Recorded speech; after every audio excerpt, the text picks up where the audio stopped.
बात कर रहा हूं। मेरी अगली सभा 21 अप्रैल को सुकना में करेंगे। वहां आप सभी को मिलने में जरूर आऊंगा।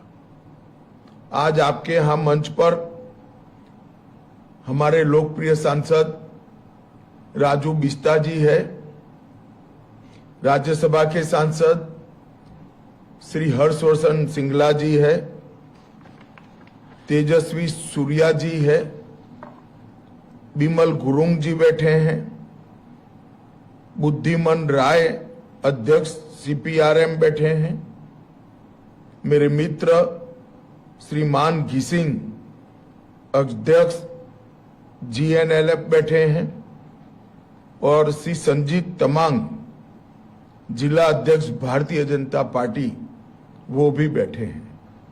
इनके साथ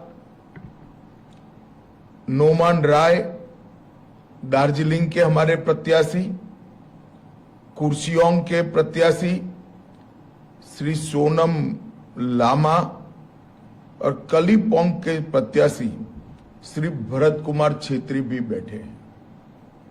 मैं कोई लंबी बात करना नहीं चाहता। इस बार जिस प्रकार से पूरे बंगाल में मैं घूमकर आज मालदा से आपको संबोधित कर रहा हूं, दार्जिलिंग वासियों, ये तय है कि इस बार बंगाल में भारतीय जनता पार्टी की सरकार बनने जा रही है। भाजपा की सरकार बनने के साथ ही बंगाल में घुसपैठ तो रुकेगी ही, गुंडा राज का अंत तो आएगा ही। जिस प्रकार से सिंडिकेट और माफियाओं का शासन है, इसका अंत आएगा ही।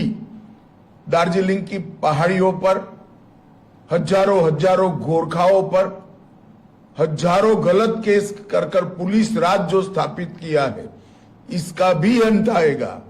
परंतु साथ साथ गोरखा समस्या का समाधान भी निश्चित रूप से आएगा। मैंने गोरखा समस्या के समाधान लाने का भारत के गृह मंत्री के नाते कई प्रयास किए। विगत 1.5 साल के अंदर 3 बार मीटिंग बुलाई, मगर ममता दीदी या उनके कोई प्रतिनिधि दिल्ली नहीं आए। मैंने परेशान होकर कि चलो भाई, दीदी आप आना नहीं चाहती हो तो हम ही बंगाल आ जाते हैं। एक इंटरलॉक्यूलेटर की अपॉइंटमेंट की, जो आप सभी से बात करें। उन्होंने ममता जी के साथ और सरकार के साथ भी बात करने का प्रयास किया, मगर वो उनको समय ही नहीं दे रही है, क्योंकि वो नहीं चाहती कि दार्जिलिंग की पहाड़ियों पर रहने वाले सच्चे देशभक्त गोरखा भाइयों को न्याय मिले, उनका अधिकार मिले। मगर आप चिंता मत करिए, 5 मई को सरकार बनने के बाद भारतीय जनता पार्टी की बंगाल सरकार की प्रायोरिटी होगी कि संवैधानिक फ्रेमवर्क के अंदर गोरखाओं की समस्या का, दार्जिलिंग की पहाड़ियों की समस्या का समाधान किया जाए। और मैं एक और वादा आज कर जाता हूं, जो हमारे गोरखा भाइयों बहनों पर हजारों केस लगाए हैं, वो सारे केस भारतीय जनता पार्टी की सरकार बनने के साथ ही वापस ले लिए जाएंगे और सबके साथ न्याय होगा। लोकतंत्र में आंदोलन करने वालों को केस कर दबाने का जो नया परंपरा ममता बनर्जी ने शुरू किया है, जो कम्युनिस्टों ने शुरू किया था, वो परंपरा का अंत भारतीय जनता पार्टी ही करेगी।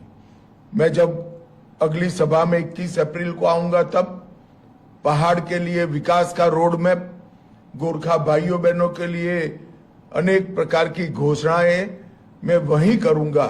परंतु तब तक मैं आप सबसे क्षमा प्रार्थी हूं कि आज मैं आपको दार्जिलिंग की पहाड़ी पर आकर नहीं मिल सकता, मगर जब मैं आऊंगा तो बहुत डिटेल बात करूंगा। आज इतना ही कहना चाहता हूं कि सरकार बनने के बाद गोरखा समस्या का, दार्जिलिंग की समस्या का निराकरण हमारी प्राथमिकता होगी और सारे गोरखा आंदोलनकारियों पर जो राजनीतिक केस डाले गए हैं वो सारे के सारे हम विड्रॉ कर लेंगे। हमारे तीनों प्रत्याशी श्री नोमन राय, श्री सोनम लामा और भरत कुमार छेत्री, तीनों को प्रचंड बहुमत के साथ जिताइए और अपनी सरकार बनानी, बंगाल में आपकी अपनी सरकार बने, इसके लिए कमल के निशान पर बटन दबाइए। आप सभी का बहुत बहुत धन्यवाद। भारत माता की जय। जय गोरखा।